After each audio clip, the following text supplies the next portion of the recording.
I'm with my game, yeah. Family friendly. I play the game, yeah. And touch the melody. Get your exclusive Ecomi, VeVe, and Omi merch at CavellAnderson.com. Limited edition 100 items drop while supplies last. We pass the moon, yo. You gon' keep winning. Red dreams come true. For me and you.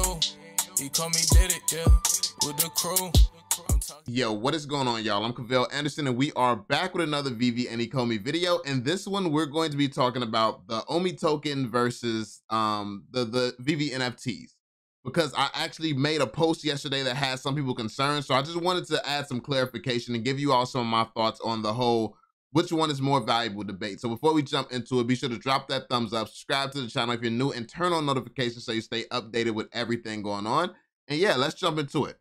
So starting out, I'm just going to start by saying both of them are insanely valuable. I don't think that it's as simple as one clearly being more valuable than the other. It comes down to your investment strategy. So as an investor, you shouldn't just do things just because everyone is doing things. You should have a strategy and understand what you're doing, why you're doing it, what time frame you're planning on getting returns.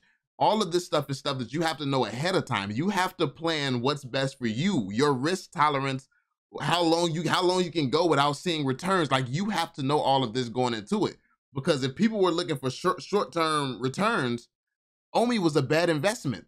But for people looking for a longer term returns, Omi is a great investment, in my opinion. Now, I don't give financial advice, but that's just my opinion. It's a longer term investment. If you're look at what the NFTs are doing. If you're looking for short-term returns, look at what the NFTs are doing. You would be crazy to be invested in Omi over the NFTs if short-term, like if that's your strategy. So this is how strategy actually changes the decisions that you make as an investor. And this is why it's important to take the time before making an investment to plan out your strategy and understand what you're going for, because like I know people who invest in Omi and they're so disappointed right now because they thought it was going to be this quick blow up thing like Shiba Inu and Dogecoin and stuff like that. And I have to admit, I did the same thing when I first came into the community. I jumped in. All I saw was something that's well under a penny and didn't deserve to be there. Like, that's all that I saw when I came in. So I'm like, this is under a penny and it don't deserve to be here. They got all this license, all this IP. I jumped in, I put a big bag in at the beginning when I first jumped in. And obviously that could have been worth way much more if I would have got educated and realized that it was going to go down. But that's just one of those L's that I have to take because I didn't educate myself initially. I can't blame anyone for that. I made that decision. I made that choice as an investor, and it's something that I've learned from. And that's the thing. A lot of people, you have to be willing to take the time to learn from your mistakes. It's not a bad thing to make these mistakes. You only catch an L when you sell. So a lot of people have come into this community, dumped a lot of money in, and then sold at a loss. I mean, if that's, they didn't understand it, and then they got a little bit of a better understanding, and then they dipped out. Me, I got to understand it, but I still realize what I'm holding. So I know that it's going to go up over time.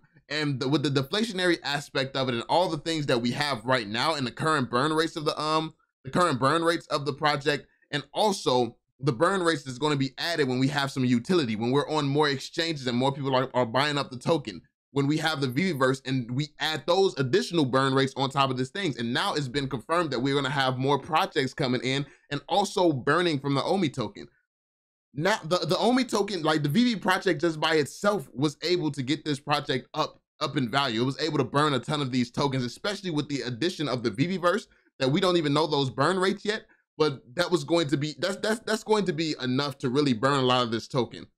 Now they just confirmed that more businesses are going to be able to include this Omi token in their business.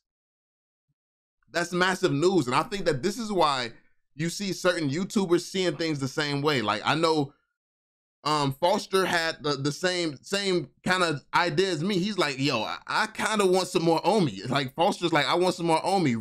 Obviously Randy, my man's Randy has a problem. Randy, bro, like, you gotta chill. My man's got like, he got like almost 120 million Omi right now. My man's be going crazy. But yeah, Randy was like, I need more Omi. It's like, we really see the value in the Omi token. But that's not to say that we don't see value in the NFT collectibles. It's just to say that our strategy makes it so we are here we're gonna be here to benefit more so from the token as well. So we're expecting big returns from the token because of our hold times.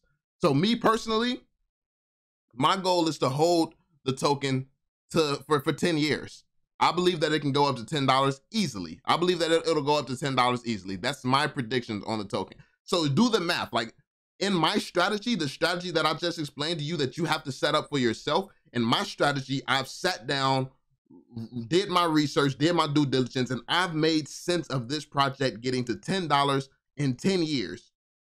So if I've done that, and that's my convictions, that's what I believe, how, like, do I actually believe that the VeVe NFTs will ever reach what that number will be if the token reaches $10? Now, a lot of people don't believe that the token would ever reach $10, so a lot of people will never have the same convictions as me, and that's okay. We don't have to have the same investment strategy. The thing in this community is it gets spread as, oh, he's the crazy guy. He has these crazy predictions and things like that, as opposed to he's a man who actually did his due diligence, did his work, and he came to a different conclusion than everybody else. You have to be okay with your strategy. And I think what happens is peer pressure and bullying in this community. People get bullied out of creating their own strategies because someone else will laugh at your strategy. Don't care what nobody else says, because if you win with your strategy or if you lose with your strategy, they're not taking those wins and losses with you. At the end of the day, this is your life, this is your decision, and this is going to impact you and your family and your future. So why do you care what someone else is saying about your strategy? Understand the project and keep enhancing your strategy. I was talking about my $10 OMI prediction months ago, and I said that if they start allowing the token to be used in other projects, it would skyrocket things. After that confirmation, and I saw, okay, this is yet another thing that I was right about, that I talked about months ago. They are really moving in the direction that I see. And I was calling out a $10 price prediction back then.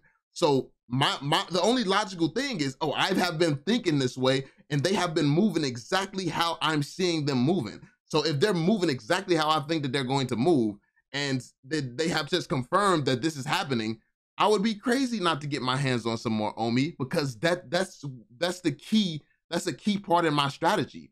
For me, even though my collection on VeVe is actually quite great, I mean, it's a great collection. That was always just a hobby, more of a hobby for me. The VeVe side of things is a hobby for me. When it comes down to the Omi token, this is my investment plan. That's in my strategy. I just got good with the VeVe NFT side of things because it's fun and I'm already in the community. So why not educate myself more? Why not be able to connect with more people about the collectibles as well? Why not, why not be more immersed in the community or submerged in the community? Like why not? So yeah, it just comes down to understanding your strategy and having your convictions. I did get a comment that I wanted to address as well concerning this topic. Someone said, I personally think, Michael, the homie Michael, shout out to Michael. He said, I personally think VeVe items have more long-term value than Omi. Omi is the short-term play. Omi has so many competitors, VeVe does not. Nobody can touch what it has right now as far as VeVe, and it will take a long time to match it. Omi is one of many and far from the top dog.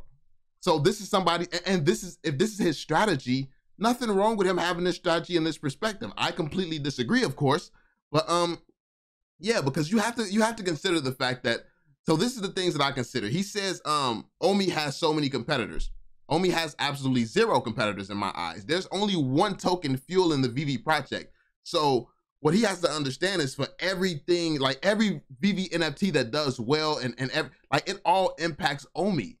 But the thing is, a lot of people, which I understand this mindset, up until now, it has never impacted, like what VeVe does has not really impacted the Omi token because they're not connected. We haven't had this utility and things like that added. So there's a link between the VeVe success and there's that link between the Omi token. But that link has always been planned, and everything in this plan they have done. Even if it's taken longer than we thought it would take, even if it's taken longer than they thought it would take, they get it done. So the goal and the plan has always been to link Omi token with the VeVe Collectibles app. Taking that into consideration, I want to be in position before they make that link, because after they make that link, it will be, okay, VeVe starts to explode, now the token starts to explode with it. And vice versa. Like that's exactly how it's going to work. It's going to work because they're going to become connected more so than they are right now. So I get people saying, okay, if it hasn't happened yet, it may not happen, so I'm not going to factor that into my strategy. If this is your strategy for investing, I can't tell you you're wrong for only wanting to take stuff that's happening right now that you can see, that's tangible, that's now. I invest for the future. My investment strategy is all about looking ahead, predicting what's going to come, predicting what's most likely based on all the information that I have. I don't invest for now. I invest to see what's going to happen later so I can have enough put in a great position so by the time it happens and it finally explodes, because what's going, like for instance, understanding that Disney was going to come and understanding that Marvel was going to come. You could have been in a position far earlier than these announcements. You could have, but to be fair, there's no linkage right now. So it's not like the token moved a crazy amount. There's no exchanges that we're on. There's none of that. We don't have all of these things that would help the token pump right now. But for instance, Pokemon, let's say we have all these links and stuff. Pokemon, I believe that Pokemon is coming. I've done a lot of research and due diligence, and I've come to that conclusion that Pokemon is coming.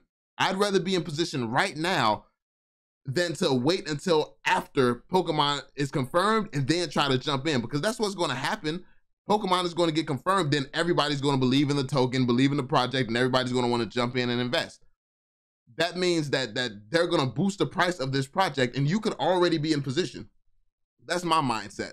My mindset is to look towards the future, not to look at what's going on right now. I look past what's going on right now. I just see it as noise. I see what's going on right now as noise, and I look towards what's going to come, because that's just my style of investing.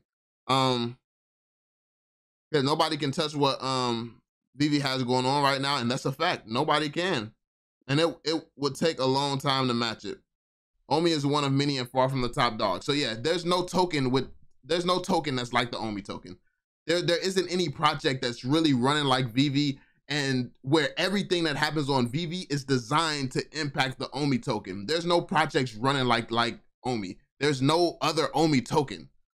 Like when I talk about the token having the ability to become bear market resistant at worst, and at best being bear market proof, there's no token like that right now. Like this project is different, it's special, and it can do something that people just don't expect. I know that and this is the thing, this is another thing that I gotta say about not being bullied out of your thoughts and not being bullied out. Like, it's not to say don't be educated, because if somebody came with some compelling evidence and some compelling facts saying, okay, let me explain this to you, this is why the bear market will crush this token, I'm always open to listening. But they never, like, because the best argument that I have heard so far is, we can only go on the charts, we can only go on history. Everything has been impacted, this, and this. This is what's happened. We don't know if VeVe is going to add this. We don't know if VeVe is going to add that. So we can't factor in that information. It's not logical for us to factor in that information. That was a beautiful argument and a beautiful case, and I understand that. I completely agree with those who take that approach, because you're only factoring in things that's already happened. But my approach is different. Like I said, I told you all, I look ahead. So that we're not going to see eye to eye. We're not going to see eye to eye if I'm looking ahead. I'm factoring in a bunch of stuff that's going to come down the line. I'm trying to get in before all this stuff comes, and you're basing your moves off of when things come. It's different. Like, it's a different type of investing. So I'm seeing things farther out, which is why stuff that I was saying 6-7 months ago are starting to happen for the project now, because I look ahead. That's how my strategy is. So I think that it needs to become more acceptable to have different investment strategies, and you people have to just be comfortable in their own skin. Don't let anybody talk you out of your strategies. Understand the project for yourself. Understand your goals for yourselves. It's nobody should be able to have a say or to be able to tell you that what you're thinking is stupid. What you're and I know I'm the first one to talk crazy, but what you have to understand, if you don't come from where I come from, where I'm from, we talk crazy about each other all the time. Like for joking out here in Chicago, people will say, forget your dead homies and all type of stuff like that, and be totally playing, be totally fine and stuff like that. So that's That's the grim type of humor that it is out here. You joke about anything. You take the worst aspects of your life and people find a way to joke about it, make fun of it. You talk about people's weight, all types of stuff. That it's just, you take the worst thing. Like if somebody's in a wheelchair, if somebody's in a wheelchair out here, they'll be like, hey, yo, I see you rolling out here. It's like, that's not funny. I get it's not funny, but out here, that's the humor. So you just have to accept people's differences. And this is why I take my YouTube approach that I take. Bed in the background, sign, unprofessional. I'll say it again, because it's, people always put up this certain image that this is what it takes to be successful. I don't believe in that. I don't believe in you have to pretend to be someone you're not. You have to be professional. When somebody tells you to be professional, they're saying, don't be who you are. Try to pretend that you're a little bit better. Forget that. Like, nah. Like, I'm going to be me and I'm going to achieve the same thing. Like, with my predictions, with the things that I'm doing, I am making money and I am being very successful being myself. So why would I change? What motivation would I have to ever change? And I think so many people get caught up in trying to have the right image or trying to be the right way and trying to think like everyone else because they just want to fit in. They want to be accepted. Obviously, I love the feeling of acceptance as well, but I'm used to being an outcast as well because of how I've chose to live my life. I've never really had people on my side. Like, I chose to drop out of high school. I dropped out of high school and was working downtown making a crazy amount of money, more than anybody in my family. At a young age, I was 18 when I first dropped out of high school and jumped into working down. Like, because of the life that I have lived, I have a different mindset and different perspective. And I have, yeah, I've never been accepted. So I'm used to fighting uphill battles. So that's the reason that I am the way that I am. But just wanted to give you all some clarifications on the topic, some of my thoughts on all of this, because all of this for me is connected. My mindset, my thoughts, all of this is connected, and my strategy, it all comes from, my risk tolerance is much higher. Like, who creates a strategy based on 10 years ahead? It's like, no, like most people are not going to be here basing their strategy on 10 years from now. It's just not, like, it's just not something that people do. So when you factor that in, it should tell you that a lot of people are not going to have the same perspective and same strategy as me. I don't judge people for that. I just don't agree with their strategies. And I usually, when you see me clapping back at somebody, it's usually when they're saying what I have to say, what my thoughts are, is dumb. It's like, I can easily turn your thoughts around to yours being the dumb one. But in reality, everyone's going to think differently based on so many different variables. So make sure your strategy is what's best for you and not what's best for everyone around you, or not something that people are not going to laugh at and stuff like that. Don't worry about that. They're not holding these L's with you. They're not going to be winning with you. So let people think what they want. I mean, if we wrong and it don't hit $10, oh, boo-hoo. Boo-hoo. We didn't turn a million Omi. We didn't turn a million Omi into 10 million Omi. Whoa. Big deal. Like, come on now. Like, we didn't turn a million Omi into, you know, you get what I'm saying. Y'all get the point. Like, if it does not land there, we still up big. Like, so it's a win-win situation. So I know that there's just a lot of hate and toxicity going around, and, oh, you stupid, you don't know this. The token is deflationary, so it will increase in value. It will constantly increase and go up in value. It's going to become more scarce and more valuable. It's bound to happen. People are talking about it'll take decades and generations for it to happen. If that's the way and that makes sense if you're only factoring in math from today. Again, I look ahead at other features that we don't even know of yet that's going to be burning the Omi token. The burn rates change as more things are added. And if you factor those in, before they're announced, you get to predictions like I predict. But if you don't factor those in, you will never be able to wrap your head around predictions that I would predict. But if that's not in your investment strategy, don't feel pressured to have that into your investment strategy. It's not for everybody. It's very high risk, and investors mitigate risk. But from my perspective, I think it's very low risk. Being a part of a company for 10 years, and you can really get a gauge on how the price action is going to be. Like, you have a real history to follow, because I don't think the Omi token can be compared to any other project. So that's pretty much it, y'all. Let me just end the video here. But yeah, be sure to drop that thumbs up, subscribe to the channel if you're new, turn on notifications so you stay updated with everything going on. And yeah, I'm gonna catch you all on the next one. Peace out, y'all.